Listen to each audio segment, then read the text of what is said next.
Hello and welcome to yet another episode of IPL Titbits with Gully Cricket.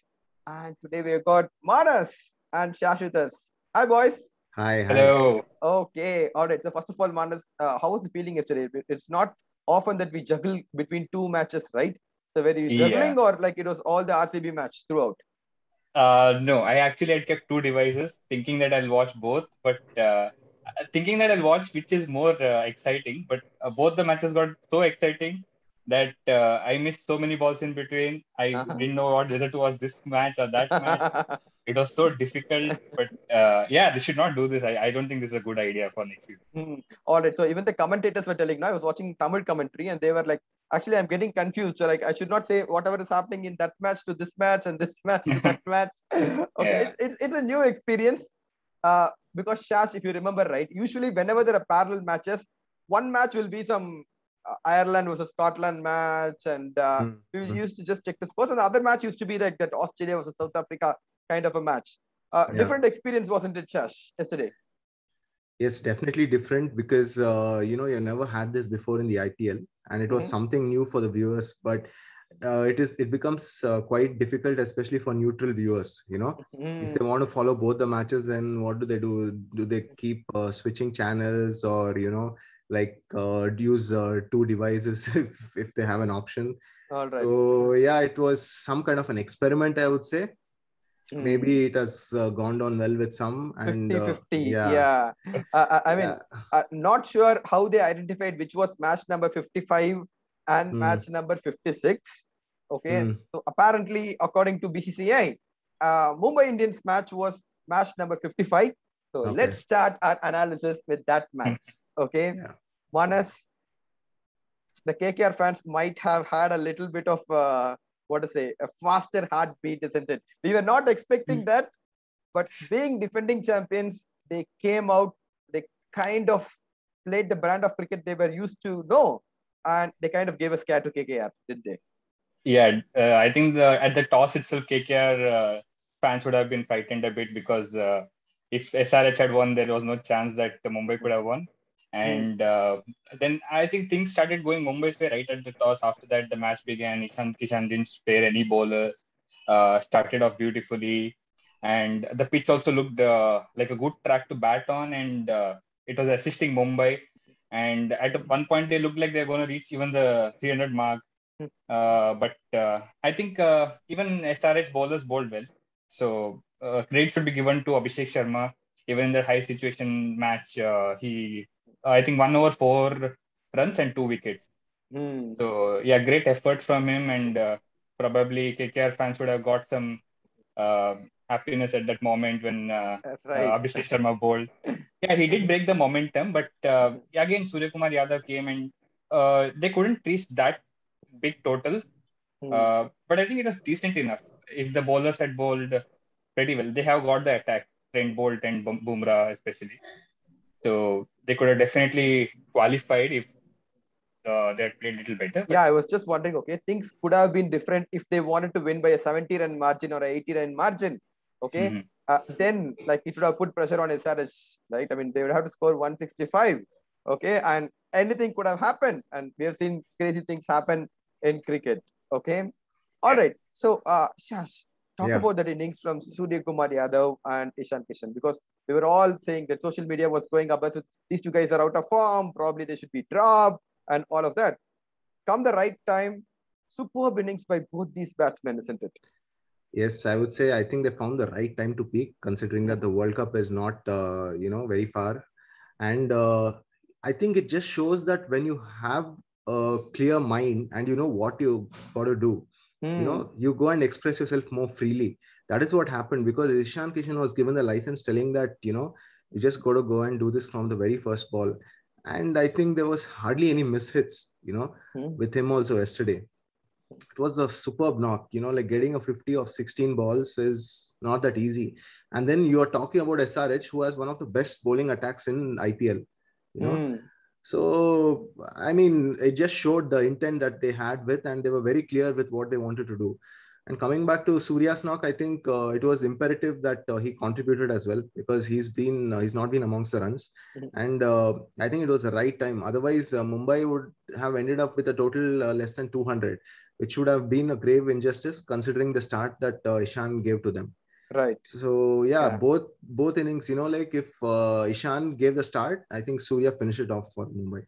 Exactly. So that was wonderful. I mean, Mumbai Indians finished off with a win. Okay, probably not exactly the result they would have wanted, but yeah, that was a good win. Manas, want to ask you something. Okay, yesterday seeing Mumbai's innings, do you think that's a template that all T20 innings should follow? Right, because you know what, they were losing wickets, but still they kept going for it. The situation demanded it, but don't you think it's only 20 overs? They should use the entire batting depth. Okay, probably someone like CSK could learn from it, right? Rather than slowing down, keep going. Be 9 down, but score that high target. Yeah, probably, but it could also result in like losing wickets early, and we have seen sometimes teams losing all their wickets for even 49 runs. So if you try to go all out, you know what I mean. Yeah. So they had all the power hitters and they tried to hit, but they still got out for 49. It could go anyway. So depending on the situation, I think if you play, that will be better. Not just go for it all the time. You can't keep trolling our team like that, man. I mean, I'm on your side. I know. You don't want people to remember that, But that happened long time back, 3-4 years back, right? Yeah, we'll never forget it. 2017. Okay, 2017. Unless someone else beats that record. Oh my God, even I've forgotten it. Okay, that was like 2017. Okay. Cut it then. Yeah, exactly. So, Shash, we don't have editors, right? I mean, or Shash, okay, so just to complete that match, right? Not the greatest of campaign for Mumbai Indians, but then I think we should salute them, isn't it? For the last 3 years, okay, they were the top team, and traditionally they have this habit of grooming good youngsters. Because I'm asking this because next time they may not have the same team. Who knows? Surya might be playing for another team next year, or Ishan Kishan might be playing for another team. I think a big salute to Mumbai Indians for what they did in the last 2-3 years. Yes, they've definitely bonded well, they've known to come back from impossible situations as well. And I think it's a testament that, 6 of the 15 that have been chosen for the Indian team are from Mumbai Indians. That shows, what quality of cricket they've been playing, and that every 4 years or every 3 years when the auction happens, the teams keep changing. So if they manage to win 2 IPL titles in a span of 3 years, that just shows how consistent they've been, and be it with batting, bowling, or even, with the all-rounders that they've had, they've generally come up with the goods, except for this season where they've fallen a little behind. And I think you can't blame them that much as well, because it was a stop and start kind of a situation. They had the momentum in the first leg, and then in the second leg they probably just didn't get the combinations right, or didn't adjust to the conditions that much better. But in the end, you saw like what they're capable of, especially from yesterday's match. Exactly. The last 2 matches, Mumbai Indians played like champions. Probably just too little, too late for the defending champions. But well done. Okay, the cup is going to go to someone else. But congratulations, Mumbai Indians, for whatever you have done in the last couple of years and this season as well. So moving on to the other match, which I'm sure the boys are very, very eager to talk about. Okay. We talk a lot about ABD and Maxwell and stuff. Okay, Manas, the thing that I really enjoyed was Maxi trusting Bharat to hit that last ball 6 and taking that single. So talk about that, no? Like what it does to a confidence of a player like KS Bharat. Yeah, definitely boost your confidence if someone senior who is known to be a match winner from all these years tells that you take the single, trust him to hit a 6 of the last ball. And even Maxwell was struggling a bit. Maybe that's why he let Bharat hit. But yeah, pretty good knock from Bharat. Not good. I think it was a great knock from him. If not for him, then I don't think they would have even won the match. Yeah. So Shash. This was just to add to his thing, I saw one thing on Instagram where his name is Kona Shrikar Bharat, so they're like Kone ball 6 Bharat. Okay, so that means in Kannada like last ball 6 Bharat.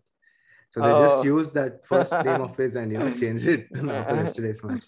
All right. So Yeah. very nice. I mean, that's a wonderful innings from Bharat. I mean, it was a strange innings, isn't it? Because the openers did not give the start. Okay, so there's a failure for Padikkal, failure for Kohli. Okay, Yeah. and they were tinkering with that number 3 position, isn't it? I mean, the first phase they tried Rajat Patidar. Okay, and they were getting the combination. I'm sure Kohli would be really happy that someone like Bharat has come there, been steady, and played a match-winning knock going into the playoffs. Yes, I think that was one thing that they were definitely looking at, because they did try Daniel Christian as well for a few games, but it did not come off. So I think they sort of trusted with Bharat's abilities with the bat, and I think it was there for everyone to see yesterday, because he was clearly the best batsman, in that pitch compared to all the other RCB batsmen. Even AB de Villiers, was struggling. He was scoring at a strike rate of 100 or something like that before he got out. And even Maxwell, can you imagine that he got over 50 without a single six? That is not something that you see very often. So I think kudos to Bharat, like it would do his confidence a world of good going into the playoffs. And we hope that he only gets better from here. So I'm sure you guys must have recollected one more match, isn't it? Arun Karthik. Arun Karthik. Yeah, hitting that 6 of the last ball. It was Champions League match, right? Yeah. Long Against time back. South Australian Redbacks, I think. Yeah. Dan Christian was the bowler. Yeah. Oh, okay. Yeah, correct. So history repeats itself all those years afterwards. Another wicket-keeper batsman. Yeah. Okay, hitting a 6 of the last ball. Okay, to win a match for RCB. So it was nice, and I remember Kohli even that time came running and hugging the batsman and stuff. Yeah, I think it's always good in this. You want a lot of changes, but some things should not change, and that is exactly what happened. So wonderful win for RCB, confidence boosting win for RCB going into the playoffs. But yeah, just to round it off, Manas, I want to ask about the bowling as well, because Delhi looks set for a lot more.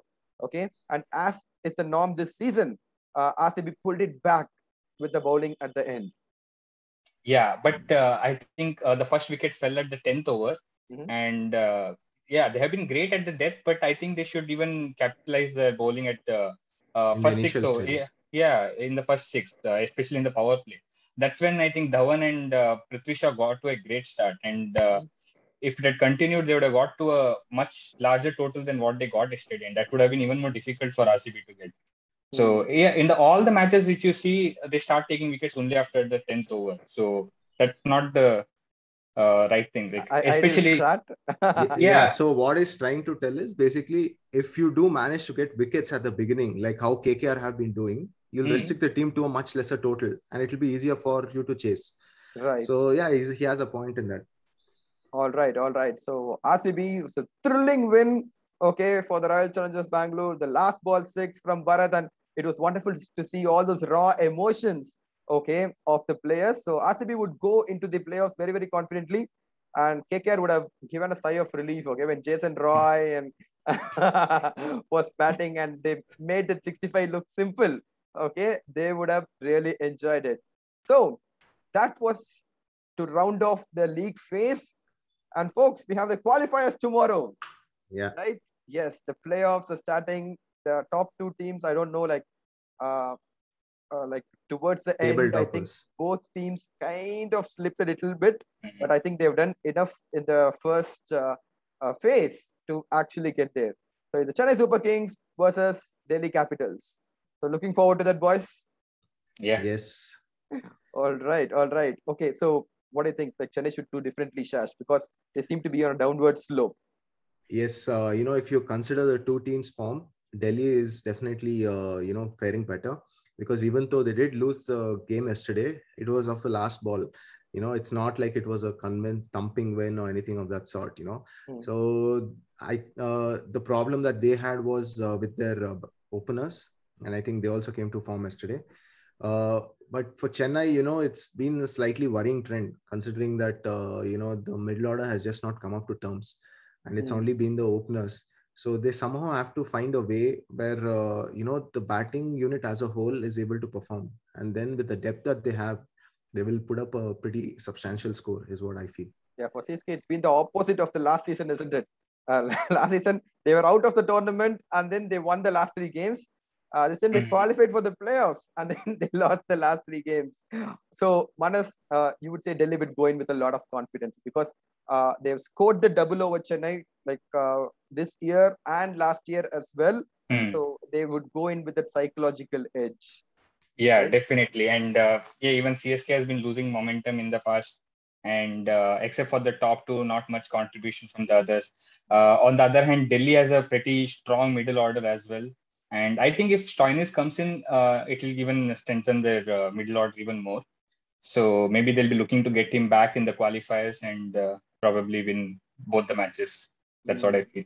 All right. So we are assuming Delhi would start favorites tomorrow, but it's a playoff match. It's an IPL qualifier. And you know what? We always seen one amazing performance with a bat or ball can tilt things in anybody's favor. So looking forward to that. So coming to our contest, guys. Okay. So for the first match, it was Ishan Kishan. We had tons and tons of entries. Okay. So let's see who the winners are. Here we go. A lot of chits for Ishan Kishan. We got a lot for Surya Kumar Yadav as well. Yeah, I think Manas has also written. Yes. Okay. No, I put Ishan Kishan. Ishan Kishan. Yeah. All right, guys. So here we go. The winner today is Deepa PK. That is. Pardon my handwriting. So congratulations, Deepa. Okay, well done on winning this. And Bharat, we got only one right entry. Yeah, I mean, whoever that guy, he definitely saw the future, you know. Yeah. He has a sorcerer's stone. Right. Yeah. Balaji Srini, just only one right entry. I think probably it Great, was just a punt, okay, that he took. Okay, this just put, okay, everybody's putting up, what is it, Virat and AVD and Maxi. So let's just put up Bharat. But congratulations. I think this is what makes you happy, isn't it? You take a punt on someone, okay, like Bharat. And you know what? I'm actually hearing, has he scored a triple century in Ranji Trophy? That's I don't know. I think that's what I'm hearing. I'm not 100% sure, but I heard the commentators talk yesterday that he has actually scored triple century for Andhra. That's what, like, he got into the test frame of things because of his abilities with the bat. Okay, but yeah, he's, I mean, as an India call-up, but I don't think he's played yet for India. I think that will happen soon, though. Yes. Yeah. Okay. So that's the beauty of the IPL, folks. Okay. So remember, this is going to be the link to predict your man of the match. Okay. For tomorrow's match, that is the qualifier 1. So take rest today. I think we will also take a little bit of rest. Okay. Much needed. Yeah, much needed rest. So tomorrow there's not going to be any video. This is going to be the video for you to predict. So take some rest and enjoy the cricket tomorrow as well. We'll see you again on Monday. Cheers, folks. Have fun.